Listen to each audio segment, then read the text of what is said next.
Welcome to Komal academy. आज हम सीखेंगे बैलेंस शीट का फॉर्मेट कैसे बनाते हैं। तो बैलेंस शीट के फॉर्मेट बनाने से पहले हमें दो चीजें ध्यान देनी है कि बैलेंस शीट कोई अकाउंट नहीं है। जिस तरह हमने ट्रेडिंग अकाउंट, पीएनएल अकाउंट बनाया था, उस तरह हम बैलेंस शीट को अकाउंट नहीं बोल सकते। बैलेंस शीट एक फाइनेंशियल स्टेटमेंट है। अब फाइनेंशियल स्टेटमेंट मतलब होता क्या? फाइनेंशियल स्टेटमेंट का मतलब होता है कि eight the end of the year जो कंपनी की फाइनेंशियल पोजीशन बताती है। तो बैलेंस शीट से हमें पता चलेगा कि कंपनी की फाइनेंशियल पोजीशन क्या है, हमारे पास कितनी लायबिलिटीज है और कितने असेट्स है। अब दूसरा चीज आता है कि लायबिलिटीज और एक्सपेंसेस में क्या फर्क होता है। एक्सपेंसेस का मतलब होता है जिसे हम कॉस्ट भी कहते हैं, मतलब डेली बिजनेस रन करने के लिए और बिजनेस को रन करने के लिए हमें जो भी खर्चे हम करते हैं, जो भी कॉस्ट हमें इनकर होता है, उसे हम कहते हैं एक्सपेंसेस।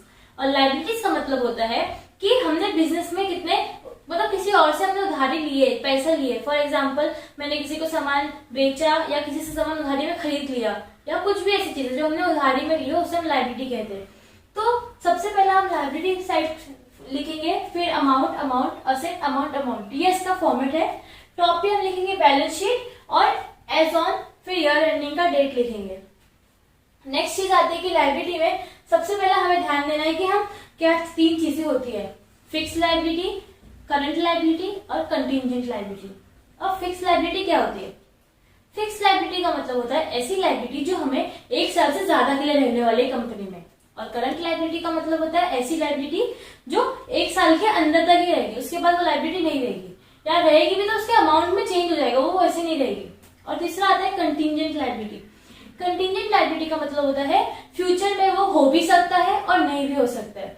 कंटीजेंट लायबिलिटी का एग्जांपल होता है कि फ्यूचर में हो सकता है आपके ऊपर किसी ने केस कर दिया तो उसकी कोई लायबिलिटी हो गया, आपका कोर्ट में कोई केस पेंडिंग है। फॉर एग्जांपल, किसी ने आप पे केस किया है और कोर्ट में पेंडिंग है वो केस, अभी तक उसका फाइनल मतलब फैसला नहीं आया कि क्या होने वाला क्या।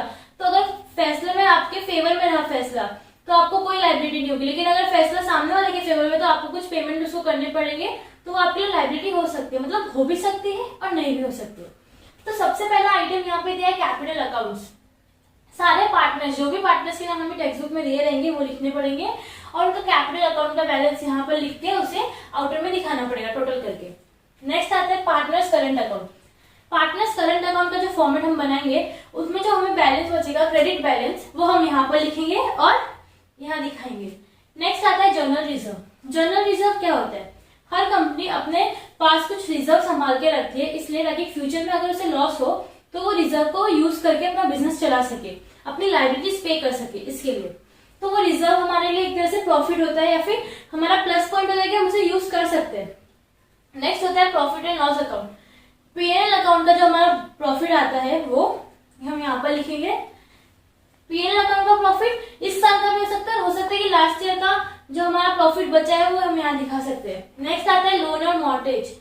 इसका मतलब होता है हमने कोई चीज गिरवी रखी है, कोई चीज पे लोन लिया है, वो लोन हमने कैसा लिया, वो गिरवी, कोई असेट हमारा गिरवी रख के, तो उसको बोलते हैं लोन और मॉर्गेज।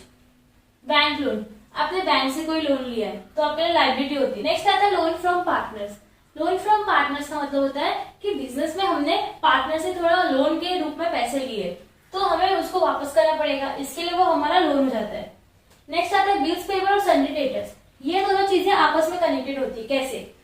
सन्डी क्रेडिटर्स का मतलब क्या होता है कि फॉर एग्जाम्पल, मैं मैन्युफैक्चरर हूँ, मैं अपना कुछ सामान बना रहा हूँ, फैक्ट्री में मैं बना रही हूँ, तो मैंने सामने वाले बंदे को बोला कि आप मुझे रॉ मटेरियल दे दो, जो मेरा सप्लायर है, आप मुझे रॉ मटेरियल दे दो, मैं आपको कुछ महीनों बाद पैसे दूंगी। तो वो मेरा क्रेडिटर हो गया, मुझे उसे पैसे देने हैं, तो मुझे उसे पैसा फ्यूचर में कभी ना कभी तो देना पड़ेगा। तो फॉर एग्जाम्पल, अभी हम यहाँ लेते हैं कि मैंने 50,000 रुपए का उससे सामान उधारी में ले लिया, फिर मैंने उसको बोला कि भैया आप एक काम करो, 10,000 रुपए है ना आप अभी ले लो और 40,000 रुपए मैं आपको बाद में दूंगी। तो उसने बोला ठीक है, 50,000 का सामान आपने लिया, 10,000 मैंने कैश में दे दिया उसको, ये मैंने उसको कैश में पेमेंट कर दिया, बचा 40,000। अब 40,000 में क्या होगा? 40,000 में मैंने उसको बोला कि जो 40,000 रुपए मैं आपको देने वाली हूँ, मैं आपको फ्यूचर में जो 40,000 का पेमेंट करूंगी, इसमें आप एक काम करो, 10,000 का मेरा वो कर दो, बिल बना दो और 30,000 वैसे रहने दो। तो उसने क्या किया, 10,000 रुपए का बिल, आप आगे जाके सीखेंगे, बिल ऑफ एक्सचेंज चैप्टर है आपको, उसमें हमको पता चलेगा कि जब भी आप उधारी में कोई सामान लेते हैं तो हम एक बिल बना के लेते हैं, वो बिल कानूनी रूप से होता है कि अगर कल जाके फ्यूचर में मैंने उसे पेमेंट नहीं किया तो मुझ पे केस कर सकता है। तो उसने बिल बनाया 10,000 रुपए का, तो वो बिल हो गया ये कि मुझे उसे फ्यूचर में बिल पे करना है, मैं उसे पेमेंट करूंगी, तो बिल पेएबल, मैंने बिल बनाया, उसे मुझे पे करना है। और जो 30,000 है वो मेरा क्रेडिटर्स में दिखेगा क्योंकि उसका बिल नहीं बना है, तो वो मेरे लिए क्रेडिटर है कि मुझे उसे पैसा देना ही है। अब सन्ड्री क्रेडिटर्स में कुछ चीजें और आती है, हो सकता है ये दोनों आपको समझा होगा। उसके बाद अगर सन्ड्री क्रेडिटर्स देखेंगे तो एड लेस लिखेगा, मतलब एड भी कर सकते हैं कुछ चीजें और लेस भी कर सकते हैं। क्या एड लेस कर सकते हैं? Provision for discount on creditors. In future जो 30,000 था, आगे जाके 1 साल बाद, 1 साल के अंदर ही क्रेडिटर्स है तो मुझे 1 साल के अंदर इसे पेमेंट करना है। मैंने उनको बोला भैया आप मुझे कुछ डिस्काउंट दो, 30,000 रुपए दे रहे हैं, तो बोलेंगे ठीक है आप 25,000 दे दो, 5,000 रहने दो डिस्काउंट। तो वो डिस्काउंट फॉर एग्जाम्पल अगर यहाँ पे मेरा 30,000 का क्रेडिटर्स था और मैंने यहाँ पे 5,000 का डिस्काउंट ले लिया, तो अब मेरा क्रेडिटर जो भी रहेगा वो 25,000 करेगा, जिसका मुझे उसे पेमेंट करना पड़ेगा। तो मुझे डिस्काउंट मिल गया, मेरे लिए प्रॉफिट हो गया, मेरा जो लायबिलिटी था वो कम हो गया, इसलिए मैंने उसे लेस कर दिया। नेक्स्ट आता है आउटस्टैंडिंग एक्सपेंसेस। ये जो वर्ड आउटस्टैंडिंग है इसका मतलब होता है पैसा देना बाकी है। मतलब मेरे लास्ट अकाउंटिंग ईयर में कुछ एक्सपेंसेस थे मेरे जिनको मैंने पे नहीं किया, तो इस साल वो मेरे लिए आउटस्टैंडिंग हो गया। इस साल भी वो मेरे लिए, इस साल के लिए भी कुछ हो सकता है कि इस साल मुझे कुछ पेमेंट करने थे, मैंने नहीं किए, तो वो आउटस्टैंडिंग है, मुझे कुछ पैसे देने बाकी है, तो वो मेरे लिए लायबिलिटी हो गई। नेक्स्ट आता है इनकम रिसीव इन एडवांस। अब सब पूछेंगे अगर इनकम रिसीव मतलब कोई इनकम है मुझे एडवांस में मिल चुकी है, तो मेरे लिए लायबिलिटी कैसे हुई? तो income receive in advance liability कैसे होती है? मैं फॉर एग्जाम्पल एक टेबल बनाती हूँ, मेरी कंपनी में टेबल बनता है, सामने वाले ने मुझे बोला कि आप 10,000 रुपए ले लो, मुझे ये टेबल चाहिए। अब तो मैंने उसे टेबल दिया नहीं है, उसे टेबल चाहिए। उसने बोला कि आपका टेबल मुझे 4 महीने बाद डिलीवर कर देना, तो उसने पूरा पेमेंट मुझे आज ही कर दिया। तो 10,000 रुपए उसने मुझे दे के चली गई, तो मेरे लायबिलिटी क्यों? क्योंकि मैंने अब तक उसको टेबल दिया नहीं है, मुझे उसको देना है, वो मेरे लिए कर्जा रहेगा सर पे कि जब तक मैं उसको डिलीवर नहीं करूंगी तब तक वो मेरे लिए सेल्स काउंट नहीं होगा। तो इनकम रिसीव इन एडवांस हमारे लिए लायबिलिटी होती है। Provision for taxes. Provision for taxes क्या होता है? हर कंपनी को इनकम टैक्स भरना पड़ता है, बहुत सारे टैक्स भरने पड़ते हैं जैसे जीएसटी हो गए वगैरह वगैरह, तो सारे टैक्सेस हमारे लिए लायबिलिटीज ही होती है क्योंकि हमें उसे देना रहता है। वो लायबिलिटी इसलिए होती है क्योंकि वो इस साल तुरंत नहीं देते। जब 31 मार्च को हमारा बुक क्लोज होता है, ये पूरी बुक क्लोज होती है, फाइनल पता चलता है कि हमें कितना प्रॉफिट हुआ कितना लॉस हुआ, उसके कुछ महीनों बाद हम इनकम टैक्स भरते हैं, इसके लिए वो यहाँ पे लायबिलिटी दिखती है क्योंकि अब तक दिया नहीं पर हमें देना, अरे बहुत इंपॉर्टेंट रहता है देना। तो लायबिलिटी साइड का हमने समझ लिया। अब समझते हैं असेट साइड में क्या होता है। असेट्स का मतलब होता है प्रॉपर्टी। अब सब बोलेंगे प्रॉपर्टी तो असेट क्यों बोलते हैं? जर्नल वर्ड्स मतलब जर्नल टर्म में हम उसे प्रॉपर्टी बोलते हैं। जैसे आप बोल सकते हैं कि आपका घर आपका प्रॉपर्टी है, आपके घर में जो आपका एसी है वो आपकी प्रॉपर्टी है। वैसे ही बिजनेस और लॉ के टर्म में हम उसे असेट्स बोलते हैं। तो असेट्स में भी 3 टाइप के असेट्स होते हैं, फिक्स, करंट और कंटिंजेंट। फिक्स का मतलब होता है कि फिक्स असेट जो आपके 1 साल से ज्यादा रहने वाले बिजनेस में, जैसे कि आपके फर्नीचर, आपकी मशीनरी, आपकी बिल्डिंग, वैसे। और करंट असेट का मतलब होता है ऐसे असेट जो आपकी कंपनी में 1 साल से कम के पीरियड में रहेंगे। कंटिंजेंट लायबिलिटी होती है। कंटिंजेंट लायबिलिटी का मतलब क्या होता है? जो पूरे बिजनेस लाइफ में सिर्फ एक बार होती है, दोबारा नहीं होती। For example preliminary expenses, formation expenses. अब प्रीलिमिनरी और फॉर्मेशन एक्सपेंसेस होता क्या है? जब आप बिजनेस स्टार्ट करते हैं तो उस टाइम पे कुछ खर्चे लगते हैं हमें बिजनेस स्टार्ट करते वक्त, तो वो जो थोड़े बहुत खर्चे होते हैं वो पूरी बिजनेस लाइफ में सिर्फ एक बार होगा क्योंकि बिजनेस आपने एक बार ही शुरू किया है, तो वो खर्चे जिसे हम कंटिंजेंट असेट बोलते हैं। दूसरा होता है कि आपने डिस्काउंट ऑन शेयर, मतलब आपने कंपनी में कोई शेयर इश्यू किया तो शेयर इश्यू करते वक्त आपने डिस्काउंट दिया, तो वो आपके लिए मतलब कंटिंजेंट असेट में आता है क्योंकि आपने शेयर एक बार इश्यू किया, उसी बार ही आपने डिस्काउंट दिया, नेक्स्ट टाइम दूसरी चीजें होती है, तो जो बिजनेस लाइफ में एक बार हो उसे हम कहते हैं कंटिंजेंट असेट। तो सबसे पहला देखते क्या है। और फिक्स असेट में भी 2 चीजें होती है, टेंजिबल असेट और इंटेंजिबल असेट। अब टेंजिबल असेट का मतलब क्या होता है? ऐसे असेट जिसे हम छू सकते हैं, देख सकते हैं, महसूस कर सकते हैं। और इंटेंजिबल का मतलब होता है जिसे हम छू नहीं सकते, देख नहीं सकते। तो गुडविल, गुडविल का मतलब क्या होता है? हमारे बिजनेस की रेपुटेशन मार्केट में क्या है। इसका मतलब क्या होता है कि आप गुडविल को छू सकते नहीं। अभी मार्केट में आप जाके बोलेंगे क्या कि ये मेरी इज्जत है करके, नहीं बोल सकते ना, हम उसे देख नहीं सकते, छू नहीं सकते, पर वो हमारे लिए असेट है। कल को अगर कोई नया पार्टनर हमारे फर्म में ऐड होता है तो उसे गुडविल भी देना पड़ेगा क्योंकि मार्केट में हमने बहुत मेहनत करके अपनी रेपुटेशन बनाई है।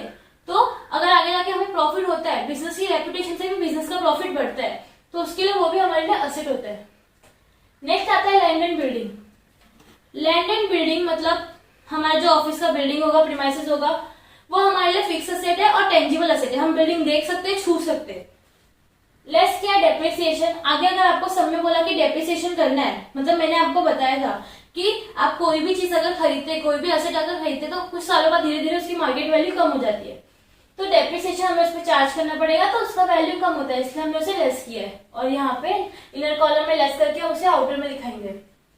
गुडविल का अमाउंट हम डायरेक्ट आउटर में दिखा सकते हैं। नेक्स्ट आता है plant and machinery. Plant and machinery का मतलब क्या होता है? प्लांट का मतलब कोई पेड़ पौधे नहीं होते। प्लांट एंड मशीनरी का मतलब फैक्ट्रीज में जो बड़ी बड़ी मशीन्स लगती है जिससे आपका प्रोडक्ट बनता है, उसे हम कहते हैं प्लांट एंड मशीनरी। तो वो भी हमारे लिए एसेट है और फिक्स एसेट है और टेंजिबल है, तो उसमें भी हमने डेप्रिसिएशन अगर किया तो फिर जो भी अमाउंट आएगा आउटर कॉलम में हमें दिखाना पड़ेगा। नेक्स्ट आता है फर्नीचर एंड फिक्सचर। फर्नीचर भी हमारा फिक्स एसेट होता है, हम उसे छू सकते हैं, देख सकते हैं, और फर्नीचर में भी हमारा डेप्री बोला तो डेप्रिसिएशन करके हमें उसका फाइनल अमाउंट दिखाना पड़ेगा बाहर। इक्विपमेंट, कंपनी में बहुत सारे इक्विपमेंट, क्योंकि मशीनरी बहुत सारी होती है तो इक्विपमेंट्स भी होते हैं कि उसे कभी ठीक कर सके, तो वो हमारे लिए एसेट होता है, क्योंकि हम उसे एक बार ही खरीदते हैं और सालों साल चलते हैं वही इक्विपमेंट्स, तो वो इक्विपमेंट्स उस पर भी डेप्रिसिएशन चार्ज किया और आउटर कॉलम में दिखा दिया। नेक्स्ट होता है delivery motor van. Delivery motor van का मतलब होता है डिलीवरी मोटर वैन।